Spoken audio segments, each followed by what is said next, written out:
बाद में आपको मैं बता दूं, ये जो प्रश्नोत्तरी होती है सारा संसार, सारी दुनिया इसे देखते हैं। आपके परिवार के लोग भी देखेंगे, आपका समाज भी देखेगा, गांव के लोग, क्षेत्र के लोग भी देखेंगे।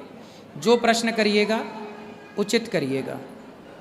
आप अच्छा करेंगे, अच्छा बोलेंगे, उसे भी लोग सुनेंगे। आप बुरा बोलेंगे, उसे भी लोग सुनेंगे। आओ प्रश्नोत्तरी प्रारंभ करते हैं। जो यूट्यूब पर जुड़ रहे हैं चैनल को सब्सक्राइब कर लें और शेयर कर लें। कोई आध्यात्म जगत से जुड़ा हुआ प्रश्न है, शास्त्रों का कोई संदेह है, उन पर बात करेंगे। ठीक है, किसका प्रश्न है? ठीक है, बात करिए। राधे राधे गुरु जी। जी, मेरी माता हैं 80 साल की। ठीक है सर, अगर उन्हें किसी तहसील में या थाने में ले जाके अगर उन्हें रंडी बोला जाए तो लड़के को क्या करना चाहिए? कौन बोलता है इसे? हमारे ताऊ का लड़का। क्यों बोलता है? क्योंकि सर हमारे पिताजी 4 भाई थे, चारों भाई में ज़मीन का बंटवारा हुआ था। हम लोग सर फरीदाबाद में रहते हैं। ठीक है, आपने कहा, हमने सुना जी। तो जमीन जो आपकी है वो आपके पास है? नहीं है। किसके पास है? वो हमारे ताऊ के लड़के ने ले लिया। तो जमीन भी उसने ले ली और गाली भी वही देता है? जी, हमें थाने में ले जाके हरि शंकर वर्मा जो इंस्पेक्टर हैं उन्हों के माध्यम से सारा काम हुआ है। तो आपकी ज़मीन है, उन्होंने कैसे ले ली? सर, वो ज़मीन घर की है, उसमें चारों भाई का बंटवारा, नाम किसी के नहीं है। नहीं तो चारों का बंटवारा होगा ना सर। हाँ आप जी। केस लगाइए और आप चारों का बंटवारा होगा। बाप की संपत्ति पे 4 बेटे हों या 6, जी, वो बराबर बराबर बढ़ती है। गवर्नमेंट खुद, सरकार मतलब जज खुद बांट के देगा। जी। मैं सर लखनऊ में जो योगी बाबा हैं उनके ऑफिस गया, वहाँ से कुछ नहीं हुआ। भाई नेता नहीं करेंगे ना, इसके लिए कोर्ट कचहरी बनी है। सब काम सब नहीं कर सकते बेटा। आप केस लगाइए, अच्छा वकील पकड़िए, वो काम करा के देगा।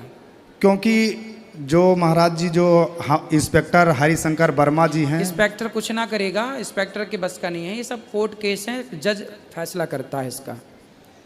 इंस्पेक्टर फैसला नहीं करता, पुलिस का कोई काम नहीं है इसमें, जज काम करेगा। लेकिन महाराज जी वहाँ तक जाने नहीं मिलता है। अरे जज के पास वकील पकड़ो, वकील पहुंचा देगा केस फायर करके।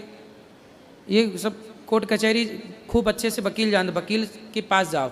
अब आप नेताओं के पास जा रहे हो, पुलिस के पास जा रहे हो, आप गलत जगह जा रहे हो। आप वकील के पास जाओ, बढ़िया पढ़ा लिखा वकील पकड़ो। चलो ठीक है जी। राधे राधे गुरुजी। जी जी। गुरुजी, मेरे परिवार में कुछ ज़्यादा ही तकलीफ़ें चल रही है। मेरी दोनों सिस्टर की शादी हुई, उसके बाद दोनों का माइंड डिस्टर्ब हो गया। और हमारे क्यों डिस्टर्ब हो गया? मतलब डिलीवरी पीरियड में माइंड डिस्टर्ब हो गया एक का, और उसके अगले साल दूसरी का भी हो गया। और मेरी तो क्या डिस्टर्ब है, क्या होता है? मतलब वो अला वला कुछ है, मैं वो हूँ ये हूँ, बोलना ज़्यादा, मर गए उनके नाम लेना, मतलब तो रोज के कभी कभी? रोज़। तो अभी उनका गुजरात में ट्रीटमेंट चल रहा है 4-5 साल से गुरुजी। तो ठीक नहीं हुई? और मेरे बड़े भाई की शादी हुई, शादी के बाद वो भी मतलब दारू पीना, जुए सट्टे में लग गया। और गुरुजी मेरी भी हरकतें मतलब कुछ ऐसी हो गई। तो मेरा ये प्रश्न था कि गुरुजी ये हमारे माता पिता के कर्म या हमारे कर्मों से हो रहा है, या फिर कोई जादू या किसी ने हमारे पे कुछ जादू टोना कर दिया, इसकी वजह से हो रहा है? देखो, जादू टोना के चक्कर में ना पड़ो तो ही अच्छा है। लेकिन आप उनसे बोलना कि वो सब नारायण कवच का पाठ करें। यदि आप लोग नारायण कवच का पाठ करें और आप भी हनुमान चालीसा का पाठ करें। गुरुजी मैं रोज हनुमान चालीसा का पाठ करता हूँ मंदिर में जाके। बाकी आप लघुशंका जाते हो ना? हाँ। तो लघुशंका जाने के बाद क्या करते हो? सुसु जाने के बाद हाथ मुंह धुलते हो? हाँ, धोता हूँ। कितने बार कुल्ले करते हो? एक बार। पाँव तो धुलते नहीं हो? पाँव भी धोता हूँ, उसके बाद ही जाता हूँ गुरुजी। मैं काम करने मतलब जाता पहले पाँव धुलते हो फिर लघुशंका जाते हो? नहीं, हैं? पहले मैं काम करके आता हूँ, हाथ पैर मतलब नहाता हूँ कभी कभी, और कभी हाथ पैर धो के उसके बाद मंदिर जाता हूँ, वहाँ पे करता हूँ हनुमान। नहीं, हम लघुशंका की बात कर रहे हैं। जब लघुशंका जाते हो हाँ। तो उसके बाद रोज कंटिन्यू पाँव धुलते हो कि कभी? पाँव नहीं धोता हूँ गुरुजी। हाँ, देखो जो भूत प्रेत वाली घटनाएं जिनके साथ घटती हैं मैं उन सबके साथ बोल दूं। पहली बात तो जो नकारात्मकता है, नेगेटिविटी है, ये इतना बड़ा संसार है, इतना बड़ा ब्रह्मांड है, इसमें हर पॉजिटिविटी और नेगेटिविटी दोनों रहती हैं। जैसे मक्खी कहाँ जाकर बैठती है? गंदगी में। इसी तरह आप लघुशंका जाते हैं, लघुशंका का नियम होता है कि लघुशंका जाओ तो 4 कुल्ला करना चाहिए, पाँव और हाथ धुलना चाहिए, तब जाके शुद्धि होती है। शौच करने जाओ तो स्नान पूरा नहीं तो अर्ध स्नान करो, जो कपड़े हैं उनको गीला करो, दूसरे कपड़े पहनो।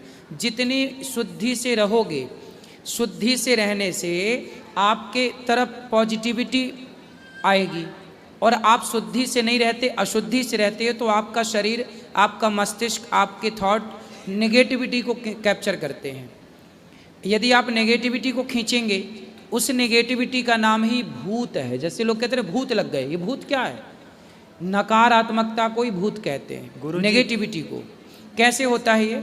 जैसे आप भोजन करते हैं, कुछ लोगों को आपने देखा होगा, थाली रखेंगे सामने, खाएंगे पर बहुत सारा भोजन नीचे गिरता है थाली के, मुंह से टपक जाता है चावल का दाना, रोटी का कण मुंह से टपक जाता है, थाली से नीचे गिर रहा है। जो थाली से नीचे गिरता अन्न है, उसको ग्रहण करने आपके घर के आसपास जितनी नकारात्मक ऊर्जा है, शक्ति तो होती है ना। भाई करंट देखा ना आपने, पृथ्वी पर भी अर्थ होता है। फेस का तार पकड़ो और नंगे पांव जमीन पे खड़े हो जाओ, करंट लग जाएगा, क्योंकि नीचे से अर्थ मिल रहा है। अर्थ क्या है? एक प्रकार की एनर्जी है। तो आप इस चीज़ को स्वीकार करिए कि हर जगह से हमें एनर्जी मिल रही है। गुड एनर्जी और बैड एनर्जी, 2 प्रकार की एनर्जी होती है, अच्छी और बुरी। यदि आपने भोजन किया और थाली के नीचे जो भोजन गिरा, उस भोजन को खाने के लिए कौन आएगा? बैड एनर्जी, गलत नेगेटिविटी, उसी को समाज कहता भूत। वो खाने को ही आएगा। कुछ लोग, जैसे आपने सुना होगा तुलसीदास जी, तुलसीदास जी की कहानी में एक चर्चा आपने सुनी होगी कि तुलसीदास जी जब शौच करने जाते थे तो पानी में, जो लोटा में उनका पानी बच जाता था कमंडल में, वो एक बेर के पेड़ की जड़ में फेंक देते थे। फिर क्या हुआ? वहाँ एक प्रेत रहता था। प्रेत जो है वो गंदा पानी पीता, जैसे शौच करने के बाद जो पानी बचा तो वो पानी फेंक दिया गया, वो पानी पीता था प्रेत। तो प्रेत एक दिन प्रकट हो गया और ये बोले, हम प्रकट हैं, तुमने हमें तृप्त किया, प्यास बुझा के, बोलो क्या चाहिए? तुलसीदास जी ने कहा हमें राम से मिलाओ। फिर उसी ने बताया था कि आपकी कथा में पीछे हनुमान जी आके बैठते हैं। ये पूरी तुलसीदास जी की जीवनी में है।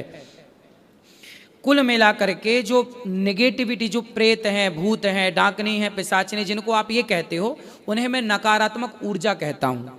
तो जो नकारात्मक ऊर्जा है वो गंदगी चीज़ों को ग्रहण करती है। जैसे आपका जूठन भोजन, महिलाएं, जैसे अशुद्ध अवस्था है, अशुद्ध अवस्था में जो भोजन बनाएंगी, उस भोजन को ग्रहण भगवान कभी नहीं करते, उसको वो नकारात्मक ऊर्जा ग्रहण करती है। इसलिए लोग कहते हैं कि अशुद्ध अवस्था में भोजन नहीं बनाना चाहिए। इसके बहुत बड़े कारण हैं, पर अब कौन सुनना चाहता है कारण? आपको मैं सुना रहा हूँ इसलिए क्योंकि आप इसके मरीज हैं। आप लघु शंका जाया करो, पवित्र रहा करो। बहनों को बोलना वो भी लघु शंका शौच करने जाएं। शुद्धि, जितना आप शुद्धि को मेंटेन कर पाएंगे उतना आप पॉजिटिविटी से भर पाएंगे, और जितना आप शुद्धि मेंटेन नहीं करते, पुराने लोग कहावत कहते हैं, जैसी राखे शुद्धि वैसी रहे बुद्धि, जैसा खाए अन्न वैसा होए मन। गुरुजी मेरा एक आपको मेरे घर की, मैंने घर की कहानी समझ ली आपकी, अब जो मैं कह रहा हूँ वो आप समझ लो। सुन गुरुजी, एक बात सुनाओ बेटा, माइक ठीक करो। मेरे पिताजी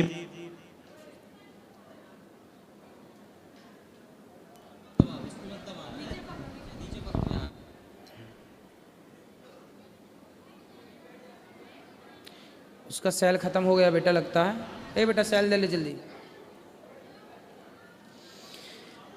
आपको ऐसा करना चाहिए जैसा हमने बताया है। बहनों को आपको शुद्धि का ख्याल रखना चाहिए, नारायण कवच का पाठ करना चाहिए और हनुमान चालीसा का पाठ करना चाहिए। दूसरा माइक दे दो ना।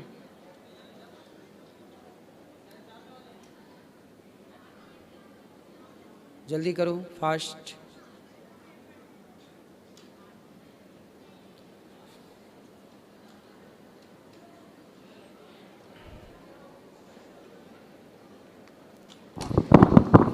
बोलो।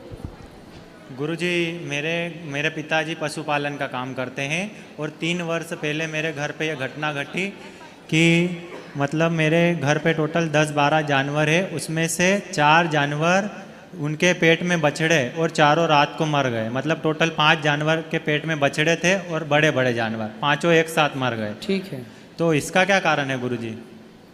बता तो रहे हैं कि इसका यही कारण है कि आपके घर की ओर, आपकी ओर इतनी नेगेटिविटी आ चुकी है कि वो सबको परेशान कर रही है। आपकी भाषा में जैसे आप भूत समझ रहे हैं, आपकी भाषा में जैसे आप प्रेत समझ रहे हैं, ये सारी बैड एनर्जी होती हैं, जिसे आप नकारात्मक ऊर्जा कह सकते हैं।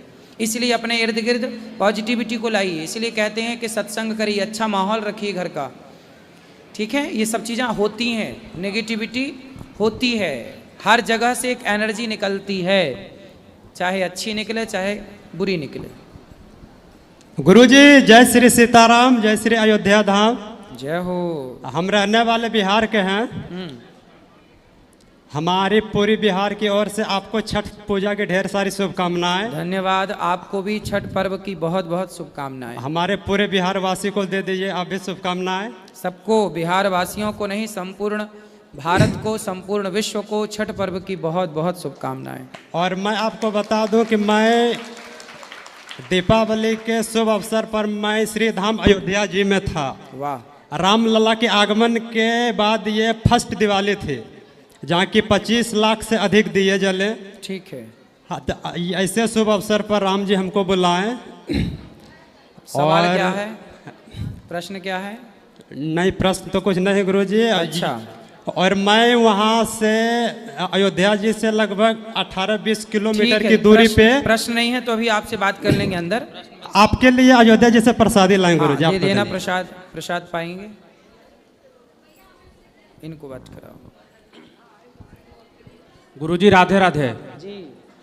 गुरुजी मैं छत्तीसगढ़ से आया हूँ, पिछले बताएं। 5 दिन से यहाँ पे हूँ। हम लोग हैं यहाँ पे गुरुजी। हम लोग निधि वन घूमने गए थे। हाँ। तो वहाँ मतलब अंदर जाने नहीं देते, मतलब शाम के टाइम। तो मैंने पूछा किसी से, तो बोलते हैं कि यहाँ पे रासलीला होता है, कृष्ण जी आते हैं, और जो भी जाता है उसका डेथ हो जाता है, या फिर अंधा हो जाता है, बहरा हो जाता है, गूंगा हो जाता है। तो सुन के भी थोड़ा मतलब मन में प्रश्न उठा, जिज्ञासा उठा कि जब भगवान है तो कैसे मतलब उनके भक्त को ऐसा करते हैं, कितना सच्चाई है। मैं तो पहली बार यहाँ आया हूँ वृंदावन। देखो ऐसा है जी गुरुजी। भगवान निधिवन जी में आते हैं और आज भी रास रचाते हैं, ये बात बिल्कुल सत्य है। आज भी आएंगे? हाँ, इसलिए वहाँ खाली कर दिया जाता है और वहाँ बंदर भी छोड़ के चले जाते हैं। जी जी। जबकि बंदरों को तो कोई निकाल नहीं सकता, लेकिन वो भी इस बात को समझ गए हैं। जी। अब आप कह रहे हैं कि भगवान हैं, तो ऐसा क्यों? देखो ऐसा है कि भगवान में करोड़ों सूर्य जो है ना, सूर्य, क्या आप सूर्य से नजरें मिला सकते हैं? क्या सूर्य को आप 1 मिनट तक देख सकते हैं? नहीं। क्या होगा? आँख में दर्द होगा, मतलब दर्द नहीं, 1 मिनट तक कोई देखे तो अंधा ही हो जाए। हाँ, है ना। जिस एक सूर्य को देखने से आप अंधे हो सकते हैं, तो भगवान कृष्ण में तो करोड़ों सूर्य का तेज है, करोड़ों सूर्य का प्रकाश है। उन्हें कैसे देखा जा सकता है? इन आँखों से। हाँ, अर्जुन ने भी भगवान का विराट रूप जब देखा तो भगवान ने ही दिव्य चक्षु दिए कि तुम इन आँखों से देखो। तो आप और हमारी सामर्थ्य नहीं है, इसलिए वहाँ नहीं रहने दिया जाता। वो भगवान की क्रीड़ा स्थली है। जैसे आपका बेडरूम है। जी जी। आपका विवाह हो गया? नहीं हुआ। अच्छा, तो जब आपका विवाह होगा, जिस बेडरूम में आप और आपकी पत्नी होंगी, क्या आप वहाँ तीसरे को एंट्री देंगे? नहीं देंगे। फिर तो एक मर्यादा है ना कि कहाँ तक कौन जाएगा और कहाँ तक कौन नहीं जाएगा। तो भगवान की वो क्रीड़ा स्थली है, वो भक्त और भगवान का वहाँ मिलन होता है। रास मतलब क्या है? जीवात्मा और परमात्मा का मिलन। वहाँ तो वही जाएगा जो उसका अधिकारी होगा। यदि हम और आप जाएंगे भी तो उस तेज को देख करके उसको फिर भगवान अपनी लीला में सम्मिलित कर लेंगे, और लीला में सम्मिलित कर लेंगे तो शरीर छूट जाएगा, लोग कहेंगे मर गया। वो मरता नहीं है, वो ईश्वर की उस लीला में सम्मिलित हो जाता है। तो शरीर आप, इसलिए आपका शरीर ना छूटे। मैं रासलीला का अर्थ नहीं समझ रहा था। हाँ, वो मिलन है। मतलब मैं रासलीला मतलब नृत्य गान होगा ये सोच रहा था। रासलीला मतलब नृत्य गान होगा ये सोच रहा था। रास मतलब होता है मिलन। जी जी। रसो वैसा। भगवान कृष्ण का नाम है रस। जहाँ सब प्रकार के रस हों, जहाँ मिलन हो भक्त का भगवान से। ठीक है। धन्यवाद गुरु जी।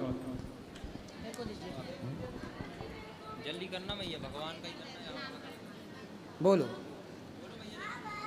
राधे राधे गुरुजी। जी जी। 6 महीने से आपका यूट्यूब पे देख रहे थे, वो कोई फॉरेन कंट्री से आपके आती है, कोई हमारे रिश्तेदार, उन्होंने मेरे को बोला कि आप सुनो सत्संग। तो जैसे मैंने सत्संग सुनी ना, बच्चियों को बोली को लेके चलो, तो बोलते नहीं हम वृंदावन नहीं चलेंगे। 6 महीने से मैं इनको बोली ऐसा करना, मेरी राख लेके जाना। तो ये बच्चियाँ भी लेके आइए, इनको भी आशीर्वाद दीजिए। और मैं आपके लिए एक लाइन बोलना चाहती हूँ। बोलिए। चल अब उस पार सखी गोविंद की नगरी, गोविंद की नगरी, चल पिया के द्वार चले, गोविंद की नगरी, गोविंद की नगरी। वाह, सुंदर। गोविंद की नगरी। गुरुजी, मेरे बच्चे को दीपक कल्याणी को आशीर्वाद दीजिए, और जो ईश्वर दीदी ने मेरे को भेजा है उसको भी राधे राधे बोलिए। सबको राधे मेरे राधे। पूरे परिवार की कृपा रहे, बाकी जो भी है हम लोग कर देंगे। खुश रहिए। कल जाने वाले हैं, कल ट्रेन है हमारी। अच्छा, खुश रहिए। गुरुजी राधे राधे। जी। गुरुजी, अभी देखते हैं कि सोशल मीडिया पर मैक्सिमम देखा जाता है कि भ्रामक वीडियो आते हैं, और अभी बच्चे लोग उस वीडियो को ही सही मानते हैं, जबकि बड़े बुजुर्ग जो बताते हैं उसको गलत मानते हैं। तो इससे उनको कैसे बचाया जा सकता है? बच्चों को मोबाइल से दूर ही रखा जाए, रील से दूर ही रखा जाए, यही एक उपाय है। क्योंकि रील एक ऐसी बीमारी है जी जी। कि जिसे लग गई वो अपना समय मोबाइल पर ही बिताएगा। जी जी। और व्हाट्सएप का, रील का ज्ञान दमदार नहीं है। जी जी। आप 10 रील देखेंगे और जैसे ही मोबाइल रखा जाएगा, मैं आपसे पूछूंगा कि बताइए आपने क्या क्या देखा, क्या क्या याद है? आपको कुछ भी याद नहीं होता। 1 मिनट बाद भी आप कुछ नहीं बता सकते कि आपने क्या देखा, उसमें से क्या आपने सीखा, कुछ ही, क्योंकि 10 चीज़ें देखी, अब 10 में कुछ याद नहीं है। इसलिए बच्चों को गीता पढ़ाया जाए, रामचरितमानस पढ़ाया जाए, सत्संग कराया जाए। रील के चक्कर में ना रियल की तरफ भागो, रील की तरफ नहीं। जी जी, ठीक है गुरुजी। और किसका प्रश्न है? पीछे ले जाना बेटा, वहाँ। राधे राधे गुरुजी। हाँ बोलो। गुरुजी, मेरा प्रश्न ये है कि श्री कृष्ण भगवान माता कुंती को अपनी बुआ कहते थे, तो उनके ही बेटे से अपनी बहन की शादी क्यों करवा दी है? क्योंकि कुंती बुआ जो थी ना, बचपन में उनके पिता ने, कुंती जी के पिता ने कुंती को दान कर दिया था। कुंती भोज नाम के राजा ने कुंती को गोद ले लिया था। तो जिसने गोद ले लिया, तब कुंती का गोत्र और नाम दोनों बदल गए। कुंती माँ का पुराना नाम है प्रथा, इसलिए भगवान कृष्ण कुंती के पुत्र को कहते हैं पार्थ। तो प्रथा इनका नाम था। बाद में इनका कुंती भोज नाम के राजा के पास रहने से नाम पड़ा कुंती। और जब दूसरे राजा ने ले लिया, दूसरे ने अपनी बेटी बचपन में ही बना ली, बचपन में ही लालन पालन करके बड़ा किया, तो वो उनके नाम उनके गोत्र से जानी गई, तो उनका नाम गोत्र सब बदल गया। तो वो दूसरे, उनके पिता माता दूसरे कहलाए गए। इसलिए वहाँ ले जाना माइक, खड़े हो जाओ, वो पीछे लाल बहन। हाँ इनको दे दो, इनको दे दो, फिर उनके बाद वहाँ ले जाना। सब बैठे रहना, खड़े ना होना। गुरु जी को जय श्री राधे। जय श्री राधे। महाराज जी, आज बहुत अचानक एक बहुत बड़ा सौभाग्य प्राप्त हुआ है। आपकी शरण में दर्शन भी मिला, और आपका कुछ नहीं बोलने का मेरे शब्दों में है। और गुरु जी, मैं ये कहना चाह रही थी कि जब मैं जाप करती हूँ या करूँ आगे, तो काउंटर से मान्य होगा क्या प्रभु की शरण में? भगवान का नाम तो जैसे निकले भाव को भाव से सब मान्य है। मैंने एक बार जैसे सुना तो कह दिया कि जो माला से फल प्राप्त होता है वो काउंटर से उतना नहीं लगता, तो मन विचलित। नहीं, देखो ना माला ना काउंटर कुछ भी न लो, आप चलते फिरते अंदर जैसे आपका दिल धड़कता है ना जी, तो दिल धड़कता है तो वो माला गिनता है क्या? बस वो धड़कता जाता गुरुजी है। सच बताऊं, उसी तरह कल तक रील पर मैं आपको देख रही थी, मुझे नहीं पता था कि आप मुझे आज रियल बात करोगे। हाँ, तो आपको दिल जैसे धड़कता है